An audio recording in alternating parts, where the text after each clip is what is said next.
В мае 2022 года Октябрьский районный суд Новосибирска приговорил Никиту Семьянова к 9 годам колонии строгого режима. Суд установил, что Семьянов убил своего тестя, а потом решил скрыть следы преступления, закопав тело в фундаменте дома. Семьянов упорно делал вид, что ничего не знает, помогал искать пропавшего мужчину и выражал соболезнования семье. В итоге труп нашли, а убийцу схватили. Но не отсидев и года, он отправился воевать в Украину. Пробыл там недолго, был помилован и оказался на свободе. Теперь Семьянова приглашают в школы на детские мероприятия, как героя Бахмута. Мы решили рассказать эту историю, чтобы все знали, кто ходит с нами по одним улицам. Какого человека выпустил из тюрьмы Владимир Путин своим указом. Родители и учителя должны понимать, что за человек приходит на их уроки. Патриотические лекции детям читает не просто жестокий убийца, но и педофил. У нас есть показания его жертв, девушек, которых он унижал, совращал и избивал. Мы публикуем эти материалы и надеемся, что после этого Никиту Семьянова на пушечный выстрел не подпустят к школам. Послушайте и сделайте свой вывод. Хотели бы вы, чтобы такой человек общался с вашими детьми?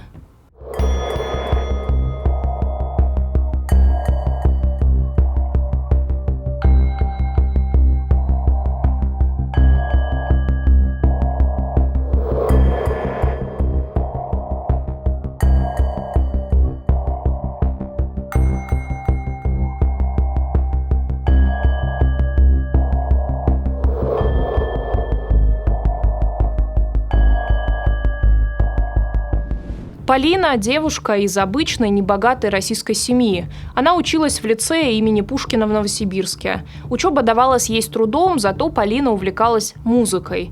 В 10 лет родители записали ее в гитарный кружок при лицее. Занятия вел 18-летний выпускник Никита Семьянов. Полина взрослела и, как и многие подростки, начала чаще ругаться с родителями. Ее мать, Вероника Макаренко, вспоминала, что в 12 лет Полина стала закрытым и сложным ребенком. Так совпало, что в это же время уволился из лицея Никита Семьянов, но предложил части учеников продолжать заниматься у него дома. Правда, ходили к нему почему-то одни девочки. В их числе была и Полина. Когда ей было 13 лет, а ему 21, Семьянов впервые склонил ее к сексу. Жил преподаватель по гитаре в доме родителей около станции метро «Октябрьская». Это практически самый центр Новосибирска. В паре десятков метров от выхода из метро сразу за новыми многоэтажками начинается частный сектор и простирается на километры. Последние 10 лет на этих улицах с грунтовыми дорогами активно сносят деревянные избушки и возводят элитные жилые комплексы. Но и частных домов все еще остается очень много. Люди там живут разные, много пенсионеров, есть и неблагополучные и маргинальные семьи. Здесь, на улице Красноармейская, и находится дом Никиты Семьянова. Вот он, виднеется за зеленым забором. Старая ветхая постройка. Туалет, конечно же, на улице. Внутри дома только одна комната. Спальное место отделено шторкой. Все, кто был там, в беседах с журналистами называют это место отвратительным и ужасным. Но когда ты бунтующий, сбежавший из дома подросток, такие условия не смущают. Сюда к Семьянову мог прийти любой, кому негде было ночевать. Особенно гитариста интересовал определенный типаж гостей. Девочки из неблагополучных семей, которых не хватятся родители. Безотцовщина, вот это вот все. Целевая аудитория, в общем, его прямая. Он хорошее впечатление производил, с ним было интересно общаться, он как-то вот что-то интересное рассказывал, играл на гитаре, пел песни, там, Полину учила мою подругу, ну, то есть на первый взгляд ничего не казалось странным. Вот, хотя, казалось бы, мужчина, взрослый, ему на тот момент уже лет 20 было, насколько я понимаю, неплохо понимал психологию девочек. Он умел как бы поддерживать, то есть вот с чем он, собственно, зацепил ту же Полину, то, что у нее были проблемы дома, как-то не очень стабильные отношения с родителем, подростковый возраст, все вот это вместе, вот, а он как бы поддержит и там скажет, что ты молодец, что какая ты взрослая для своих лет, ну вот это вот все. Еще одна девушка, едва не ставшая жертвой Семьянова, пожелала скрыть свое имя, поэтому мы будем называть ее Алисой. Она рассказала Сирене, что познакомилась с ним, когда ей было 12 или 13 лет. Я была таким ребенком, который любил сбегать из дома, и в ту ночь мне нужно было где-то переночевать. Мой друг совершеннолетний предложил переночевать у этого Никиты. Со мной была еще одна подружка, у нас на этот момент даже паспортов, кажется, и не было. Мы согласились. Что меня смутило сразу, я сажусь на кресло и чувствую, что села на что-то. Засовываю руку, а там анальные шарики. В тот вечер Семьянов предложил всем выпить, а затем у него с Полиной прямо на глазах у остальных начался секс. В какой-то момент Никита попытался втянуть в это Алису и ее подругу, но они отказались. Свидетели и участники бесконечных тусовок на квартире Семьянова рассказали Медиазоне, что часто девочек-подростков к нему приводили его взрослые друзья. На вечеринках всегда был алкоголь, он не заканчивался никогда. Никита за этим следил и постоянно пополнял запасы. Пьяное веселье обычно заканчивалось групповым сексом. В этом участвовали и несовершеннолетние девочки. Полина вспоминает, что Семьянов убеждал ее заниматься сексом с его взрослыми друзьями. Слабо присоединиться. Вот, когда начинал с кем-нибудь там зажигать, вот давайте к нам, а вы так можете. И там слабо в карты на раздевание. Он сам приводил друзей, сам им предлагал меня. Вот, говорил так и так. И мне уже по факту сообщал, что вот ты сегодня будешь с ними. Это мог быть не один мужчина, а два. Я, в принципе, была, очень молодая, очень маленькая, молодая. И в силу возраста, в силу того, что у меня еще не было каких-то отношений, в силу того, что не знала, как это должно происходить нормально. И, боялась потерять, и поэтому велась на все это. Еще одна жертва Семьянова – Ульяна, подруга Полины. Она познакомилась с мужчиной на уроках гитары, когда тот уже преподавал на дому. На тот момент ей было 13 лет. Девушка вспоминает, что когда пришла к нему в первый раз, все было абсолютно нормально. Но уже на следующей встрече все изменилось. Он стал трогать ее и уговаривать заняться с ним сексом. Но девочка отказалась. Следующую попытку Семьянов предпринял, когда ей было уже около 16 лет. Это произошло на дне рождения ее парня. Никита там тоже оказался, и в итоге компания переместилась к нему домой. Когда почти все гости разошлись, а парень Ульяны уснул, Семьянов позвал ее на улицу покурить. Я согласилась, мы просто вышли, что-то курили, общались и проходились по его двору. А у него двор устроен, получается так, что вот возле входной ворот калитки находится вольер собачий, он разделен на две части. Там кавказская овчарка, одна часть закрытая, одна часть открытая, то есть с которой у собаки есть доступ на улицу. Он, естественно, пес был заперт в вольере, что он достаточно агрессивный, а вторая открытая часть, грубо говоря, и была свободна. Вот, когда мы уже подходили к ней, он меня вот здесь за шиворот взял, затолкал туда, начал душить, не прям душить, придушивать, расстегивать мою рубашку и сказал, чтобы я ему отсосала. Либо он меня здесь убьет. Как раз в это время выходила на улицу Полина, потому что она поняла, что ни меня, ни его нет дома, решила, проверить, что как. Она вышла на улицу, он ее подозвал, она тоже зашла в этот вольер, он ее поставил на колени и сказал мне, смотри, как это делается. Ульяна поняла, что нужно скорее уходить. Она побежала в дом будить парня и собирать вещи. Тут же ворвался разъяренный Семьянов, сбросил молодого человека с дивана и стал их подгонять. Он спустил на подростков собаку, но им удалось перелезть через забор и убежать. После попытки изнасилования Ульяна продолжила общаться с Полиной, но только при условии, что Никита Семьянова ни в коем случае не будет рядом. Когда Полине исполнилось 15 лет, она переехала жить к Семьянову. Ее родители относились к нему хорошо, даже считали другом. В 16 лет Полина забеременела. В мае 2014 года они расписались, в июле у них родилась дочь. Таких тусовок, как раньше, дома уже не было, но Семьянов не прекращал пить, а пьяный становился агрессивным. Он начал бить Полину. Пока она была беременна, ограничивалась пощечинами. Но после рождения ребенка Семьянов стал злее, бить стал жестче и однажды даже сломал Полине нос. Физическое, моральное унижение. Вот, это просто... он мог напиваться, мог избить меня. Вот. Ну, и тогда он еще просто так поколачивал. А после беременности, я в 16 забеременела, в 17 родила, он начал уже избивать полностью. То есть мог спокойно там ногами избить, нос сломать. Все что угодно могло быть, там, вспышка агрессии. То есть не убралась, посуду не помыла, кушать не приготовила. Вообще причина могла быть любая. Подруги Полины рассказывают, что все видели и понимали. Замечали у Полины синяки на руках и подбородке, сколотый зуб. К врачам и в полицию девушка не обращалась из-за страха, что ей не помогут, а Никита еще больше разозлится. Примерно через полгода после рождения дочери, в 17 лет, Полина сбежала из дома Семьянова. Ее родители не знали, где она.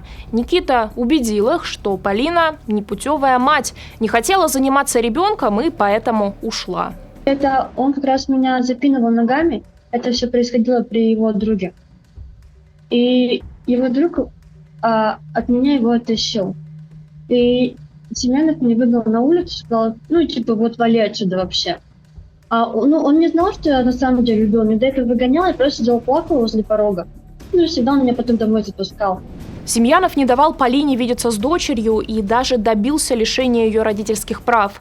Жизнь девушки пошла под откос. Она начала пить, чтобы забыться, и попала в плохую компанию. Новые друзья подсадили ее на наркотики. Полина начала работать закладчицей, но всего через неделю попалась полицейским. В январе 2020 года суд приговорил 24-летнюю Полину Семьянову к 8 годам колонии за покушение на сбыт наркотиков. Полина признается, что когда она начала употреблять, ее жизнь скатилась на дно. Свой 8-летний срок она считает шансом избавиться от зависимости и начать новую жизнь. Через полгода после расставания с Полиной у Семьянова появилась новая подруга Жанна. Ее имя тоже изменено. На этот раз, что удивительно, ровесница. Женщина переехала к Семьянову вместе со своей 8-летней дочерью. Ее подруга Ирина в интервью «Медиазоне» назвала Семьянова классическим абьюзером, который замыливает глаза, а потом делает вещи все хуже и хуже. В феврале 2016 года они поженились. Сначала все было хорошо, а потом Семьянов снова запил. Он начал бить новую жену и собственного ребенка от Полины. Подруга Жанны, Ирина, не раз была свидетельницей этого, когда приходила к ним в гости. Аргументировал насилие над дочерью Семьянов тем, что она ему мать напоминает. Однажды в доме Семьяновых был скандал из-за детского порно на компьютере Никиты. Видео нашла жена. Он отнекивался, что это старое и вообще не его. Все удалил и тему замяли. При этом Жанна утверждает, что не замечала за бывшим мужем какого-то странного интереса к девочкам-подросткам, но признается, что отношения у них были непростые, и на развод подала она сама. О пропаже отца, 45-летнего Александра Макаренко, Полина узнала уже в колонии в 2021 году. Ей позвонила мать и сказала, что мужчина пропал 10 апреля. Александр Макаренко дружил с Никитой Семьяновым, приезжал к нему домой, чтобы проведать внучку. Перед своим исчезновением он говорил родным, что собирается к Никите помочь с ремонтом отопления в гараже. Закончив работу, Макаренко попросил довести его до дома, но Семьянов отказался. На этой ерундовой почве между мужчинами возник конфликт. Когда Макаренко пошел на выход и повернулся к Семьянову спиной, тот схватил его за шею, и мужчина потерял сознание. Из материалов дела следует, что убийца надел жертве полиэтиленовый мешок на голову и силой перевязал его проводом. Позже на суде Семьянов уверял, что случайно убил мужчину, но запаниковал и не стал вызывать скорую, а увез тело домой и оставил в снегу. Потом еще больше испугался и решил перепрятать труп. Он вырыл яму под деревянным полом дома и закопал его там. Вечером Александра Макаренко схватился сын, младший брат Полины. Он знал, куда собирался отец, и поехал в гараж проверить его, но на месте никого не оказалось. Мальчик прошел по привычному маршруту отца до гаража, но нигде не нашел его. Семья запаниковала и позвонила в полицию. К поиску мужчины подключили волонтеров Лиза Алерт. В течение месяца, пока его бывший тесть считался без вести пропавшим, Семьянов спокойно жил в доме, фундамент которого был закопан его труп. Он помогал искать погибшего и выражал соболезнования семье. Никита был последний человек, который его видел. И вместе искали отца. И сам он тоже принимал участие в поисках, писал смс моей бабушке, что вот мне вас так жалко, что не можете найти. Когда я узнала, что он был последним человеком, который видел моего папу, я не со зла, я просто наугад сказала маме, что если это он его видел, то он его закопал у себя где-нибудь. На первых допросах Семьянов настаивал, что никого не убивал, но все доказательства говорили об обратном. Тогда Никита изменил тактику и начал говорить, что между ним и Макаренко произошла драка. В какой-то момент он сам потерял сознание, а когда очнулся, тесть был уже мертв. В мае 22 года Семьянова приговорили к 9 годам колонии строгого режима. Но отсидел он меньше года. Уже 27 апреля 23 года Владимир Путин подписал указ о помиловании Никиты Семьянова. Теперь убийца и педофил ходит по библиотекам и школам, фотографируется с детьми, наверняка рассказывает им про доблесть и отвагу и про свои выдуманные подвиги на войне. С февраля 24 года Семьянов уже минимум трижды появлялся на детских мероприятиях в Новосибирске. Вот он в лицее номер 9. Его называют почетным гостем, бойцом, участником памятного штурма Бахмута. На фотографиях всем довольный и явно гордый собой Семьянов широко улыбается на фоне построенных вокруг детей. А вот Семьянов на встрече с курсантами патриотического клуба. Его представляют как особого гостя, но почему-то стыдливо сокращают его фамилию до «С» с точкой. А накануне 23 февраля убийцу и педофила пригласили побыть членом жюри на детском конкурсе чтецов. Правда, потом пост удалили. Когда моя бабушка узнала, что Никита на свободе, у нее было плохо в сердце, мне вызвали скорую. Давление поднялось, естественно, у мамы тоже истерика. У всей семьи истерика была, что как так вообще можно было допустить. Просто мне невыносимо больно и обидно за память отца, что он закопан лежит, а такие люди, как Никита, ходят на свободе, дышат воздухом, пока мой отец не видит солнечный свет. И хочется предостеречь родителей, детей, чтобы они не подпускали детей к Никите, чтобы они даже просто не видели своих дочерей, забирали от него. Полина рассказала, что за огласку прошлого Никиты его мать угрожала ей уголовным делом. Она и другие девушки, говорившие с нами про Семьянова, опасаются, что еще больше подростков могут стать его жертвами. Каждый из них он поначалу казался очень добрым и открытым, с легкостью втерся в доверие, играл на подростковом чувстве одиночества и желании бунтовать. Никита Семьянов просидел меньше года, да и на фронте пробыл совсем недолго. Но этого хватило, чтобы Владимир Путин освободил его своим указом.